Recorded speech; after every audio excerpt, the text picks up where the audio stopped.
El gobierno está negociando con el Alto Comisionado de las Naciones Unidas para los Refugiados, ACNUR, la llegada de niños sirios y nombró al director de Secretaría de Derechos Humanos de la Presidencia, Javier Miranda, como coordinador de las tareas. La idea del gobierno es que estos niños lleguen en septiembre.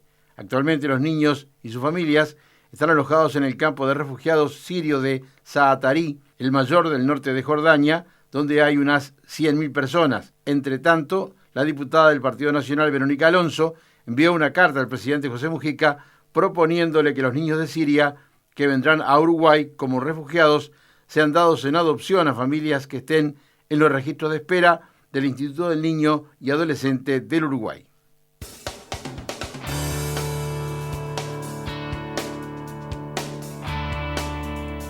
Muy buenos días y ya le damos la bienvenida a Javier Miranda, director de la Secretaría de Derechos Humanos de Presidencia de la República, que tiene la tarea precisamente de coordinar la llegada de los niños sirios y sus familiares a nuestro país. Bienvenido, un gusto recibirlo. Un gusto, Ana María. La idea es niños y familiares que ya están en calidad de refugiados en los campamentos que mencionábamos. Sí, efectivamente. En primer lugar, se ha hablado mucho de niños. La idea son niños con su familia, no quitarlos de su entorno familiar, no agregar al trauma de la guerra, de la violencia, un nuevo trauma que es una separación familiar. Los criterios, además, que maneja ACNUR son de reunificación familiar. Entonces, sin duda, niños con sus familias y personas que están reasentadas, que vienen en proceso de reasentamiento. Esto es, salieron de Siria por razón del conflicto y hoy están en campos de refugiados, o sea que tienen estatuto de refugiado, sea en Jordania, en Líbano, en Turquía, en Irak, ¿sí? Y luego voluntariamente optarían por reasentarse en el Uruguay. La idea es, como trascendió, hacer un plan piloto y comenzar, por ejemplo, con 20 niños y su familia, o ya de entrada traer 60, 70. No, despacio, hay que ir Uruguay tiene una buena experiencia en refugio, pero no tenemos una experiencia de refugiados de guerra y que vengan en masa. Entonces parece razonable escalarlo, hacerlo por etapas, ¿no? Entonces en una primera etapa vendrían tal vez unas 30 personas y luego vendría otra tanda. O sea, vamos llevando adelante un proceso incluso para ir ajustando las herramientas.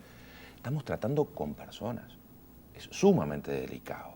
Personas desplazadas de la guerra, que vienen con dificultades de vida, con una vida sumamente compleja, sumamente traumática. Entonces tenemos que ser sumamente cuidadosos, pero sumamente cuidadosos en el proceso de reinstalación en el Uruguay, de reasentamiento en el Uruguay. Absolutamente cuidadosos. Entonces esto hay que medirlo y no jugar a lo loco, digamos. Incluso me imagino que aquellas personas que vengan lo hacen voluntariamente, vienen si quieren. Absolutamente, el reasentamiento es totalmente voluntario, las personas se postulan, por decirlo de alguna manera, para la propuesta de reasentamiento que hace Uruguay, que no es el único país que la hace, ¿no? Suecia, Estados Unidos están haciendo reasentamiento en este momento. ¿Y Uruguay está en conocimiento que hay gente que quiera venir a Uruguay? Bueno, no lo tengo yo, probablemente el canciller Almagro, que es el que ha estado más cerca de la situación, maneje ello, pero bueno, esta ha sido una propuesta del Estado uruguayo, primero por iniciativa del presidente de la República, trasladada al secretario general de Naciones Unidas y al alto comisionado de Naciones Unidas para refugiados, Antonio Guterres. O sea, Uruguay propone y de alguna manera realiza un gesto para mí muy fuerte, un gesto político muy, muy importante, y expresa y reivindica el valor de solidaridad con esto, ¿no? Y respecto a usted decía, bueno, ¿quién Naciones Unidas, ACNUR postula? ¿Y quién pone como de alguna manera las condiciones? Es decir, ¿qué es lo que Uruguay le envía a ACNUR? ¿Qué información le envía? Y con esa información ACNUR trabaja en el campo de refugiados. Ustedes saben que Uruguay tiene legislación sobre refugio, tiene una ley de refugio y además tiene un convenio de reasentamiento con el Alto Comisionado de Naciones Unidas para Refugiados. Esta legislación prevé una comisión de refugiados, la CORE, así se le conoce habitualmente, la CORE. La CORE es la que establece los criterios de las personas de las personas que Uruguay estaría dispuesto a brindar refugio, reasentamiento, ¿sí? Se establece una serie de criterios que tienen que ver con las posibilidades del país, que tienen que ver con las mejores posibilidades de adaptación de las personas reasentadas a la sociedad uruguaya, al medio uruguayo. Esos criterios se le envían al ACNUR, el Alto Comisionado para Refugiados hace esta expresión es un poco desagradable, porque hablar de selección de personas parece que uno estuviera jugando con objetos, y yo quiero volver a afirmar la calidad de personas, de seres humanos que están detrás de esto. Pero entonces el ACNUR hace un primer paneo de personas que podrían venir en calidad de reasentados en el Uruguay, envía esa nómina y luego, a partir de entrevistas con las personas, se realiza la determinación definitiva de las personas que vendrían a reasentarse en el Uruguay. Cuando se piensa en que vengan a Uruguay, y van a venir obviamente niños con sus familiares, sí, que eso después se verá quiénes sí, son sus familiares, la idea es que se ubiquen ¿en dónde? ¿Eso ya Uruguay lo tiene definido? A ver, los procesos de refugio, y esto lo conocen muchos uruguayos que fueron refugiados en el exterior, empezando por Artigas, que fue el primer refugiado. Muchos uruguayos que viven en el exterior, el proceso de refugio se vive así. Inicialmente la persona arriba al país tiene un periodo más o menos extenso, desde 3, 4, 6 semanas hasta tal vez 3 meses. No quiero dar cifras precisas porque también esto es objeto de conversación y de resolución, pero en ese entorno, digamos, de las 4 o 6 semanas a los 3 meses, donde la persona está en un hogar transitorio, lo que se llama el refugio transitorio, ¿sí? Una acogida transitoria, donde se resuelven problemas muy prácticos como temas de salud, de documentación, tratamiento odontológico, alimentación, idioma, no es nada menor en este caso, ¿sí? Las primeras armas de idioma y la primera introducción a lo que es el Uruguay, la sociedad uruguaya, pero no se trata de generar un gueto de sirios, claro, no vamos a crear... Un refugio en Jordania, un refugio en el Uruguay, con las mismas características. Ni siquiera una colonia, no vamos a crear nuevo Bagdad, ¿sí? Por decir algo, para utilizar una expresión de nuestros pueblos. No va a ser eso. Entonces, vienen a esta situación transitoria de alojamiento transitorio y luego empiezan a integrarse paulatinamente, ahora sí, con vivienda habitual, digamos, con vivienda ya definitiva, con trabajo, con educación, etc. O sea, se hace un proceso de inserción en la sociedad paulatina. Entonces, la primera etapa es un refugio transitorio, luego empieza ya con situaciones de vivienda definitiva. ¿Y eso quién lo paga? Iba a decir un chiste, pero me parece inadecuado en este caso. Lo paga el Estado uruguayo. Pero ese es el gesto de solidaridad del Uruguay, por supuesto. Lo paga el Estado uruguayo como ha respaldado situaciones de vulnerabilidad en nuestro país también. Tanto como las viviendas de emergencia en el Uruguay o los planes sociales enormes que tiene el Uruguay y al que este gobierno ha dedicado un presupuesto absolutamente significativo como nunca en la historia para la asistencia de las personas. Respecto, por ejemplo, la diputada del Partido Nacional, Verónica Alonso, planteó la posibilidad de que estos niños ingresen al registro de adopción de INAU. ¿Cómo se ve esa posibilidad? ¿Pueden ser estos niños adoptados? Si le sacamos lo que pueda tener de parte de campaña electoral este tipo de manifestaciones, que es inevitable que se sucedan en este periodo. A ver, estas personas vienen en carácter de refugiados, no vienen en carácter de adopción. Lo que traemos son familias que vienen a insertarse en la sociedad, ¿sí? El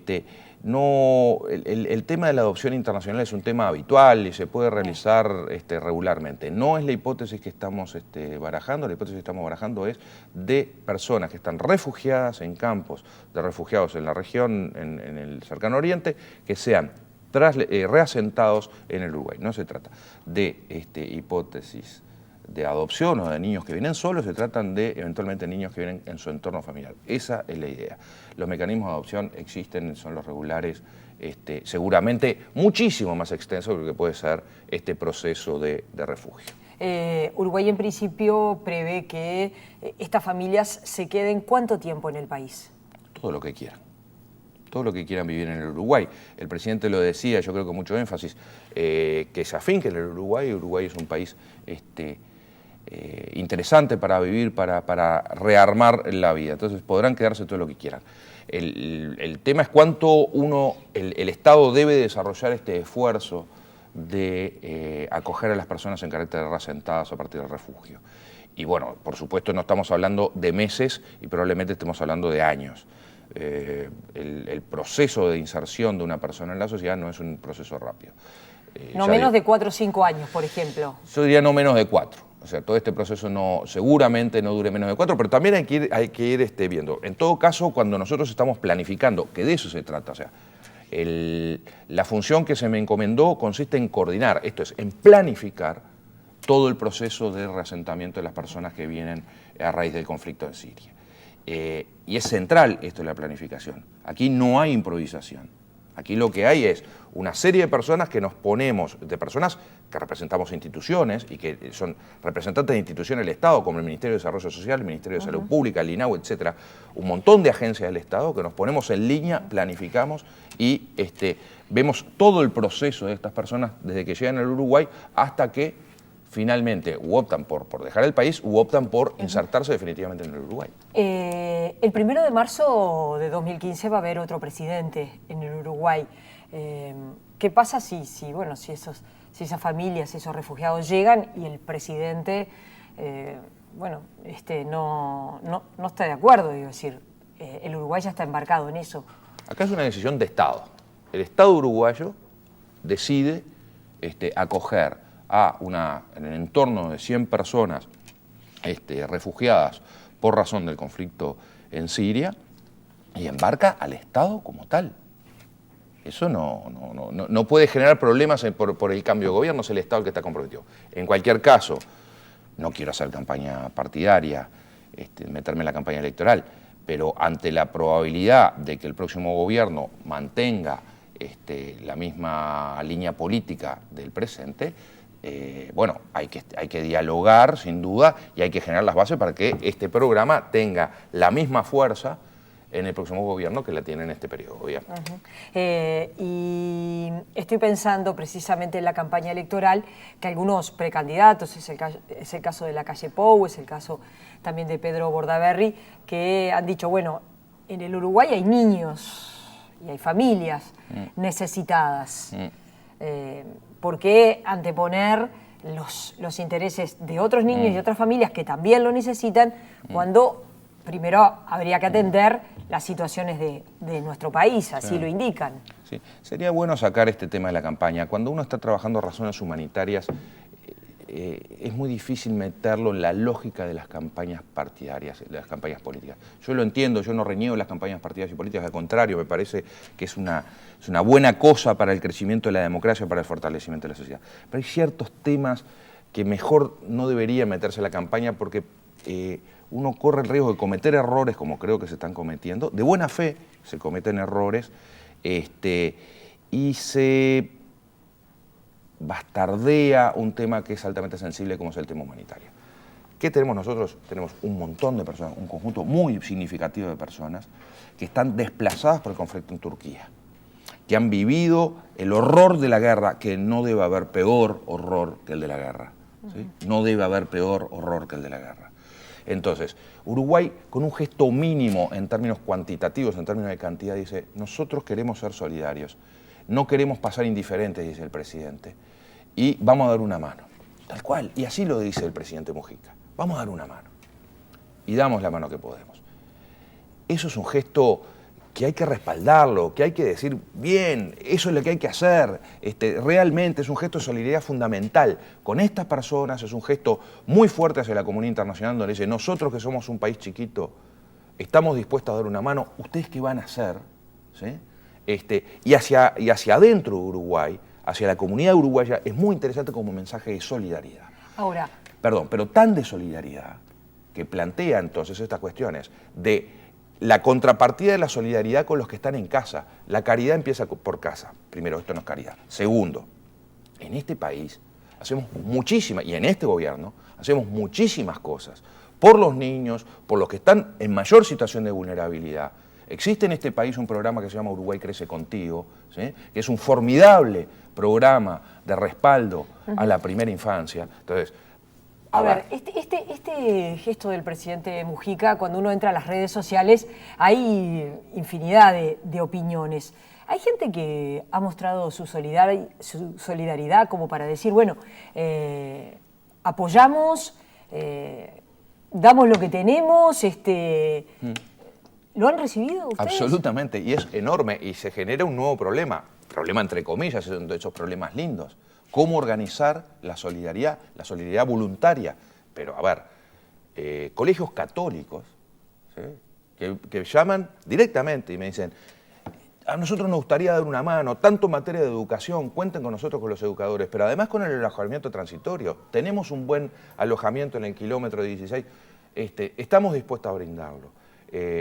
Pero, a ver, infinidad de expresiones de solidaridad, gente que te dice, bueno, yo tengo colchones, yo puedo hacer esto. Y eso hay que organizarlo. Yo creo que eso también hay que organizarlo porque vale la pena ese aporte solidario, ese gesto más humano de la población que participa en este proceso. ¿Sí? Pero ejemplo, hay que organizarlo porque se nos puede armar un lío bárbaro también. En las redes sociales vi gente que decía, bueno, yo puedo ser madrina, claro, yo puedo ser padrino. Claro. ¿Eso serviría, por ejemplo? Sí, sin duda. Todo lo que sea apoyo es central. El otro apoyo que hemos obtenido, que no es nada menor, es el de los uruguayos que fueron refugiados. Porque nos permite ver una cosa que tal vez nosotros no vemos. Cuando uno planifica, ¿sí? Uno planifica en un escritorio. Claro. Pero hay una persona que me dice, mirá, a mí lo que me pasó cuando llegué a Gotemburgo era que hacía frío, ¿sí? O cuando llegamos a Ámsterdam y nos trasladaron a un refugio en Leiden, y yo me sentí muy solo, muy aislado, y eso es un error, necesitamos estar más cerca. Esa cuestión más cotidiana es fundamental para prestarle atención. Hay que tenerle oído a eso, ¿no? Hay que tenerle oído. Miranda, gracias por haber venido esta mañana y la seguimos para seguir precisamente conociendo detalles de lo que será. ¿Es septiembre el mes o bueno? Bueno, esperemos que sí, que sea lo antes posible. Esperemos, esto tiene una situación de urgencia. Situación de urgencia que no es distinta a la de muchos refugiados que ya están en Uruguay y que también son objeto de preocupación. Esta no es la primera experiencia de refugio de Uruguay. Nosotros tenemos refugiados en el Uruguay a los que también debemos darle nuestra mayor apoyo, nuestra mayor protección, sin generar situación de diferencia. Pero bueno, esto se trata de un refugio de un número significativo de personas juntas y exige una tarea particular, especial, sin descuidar esas otras situaciones de solidaridad que Uruguay también tiene hoy. La seguimos. Gracias por haber venido esta mañana. Nosotros los invitamos a seguir con más InfoTNU.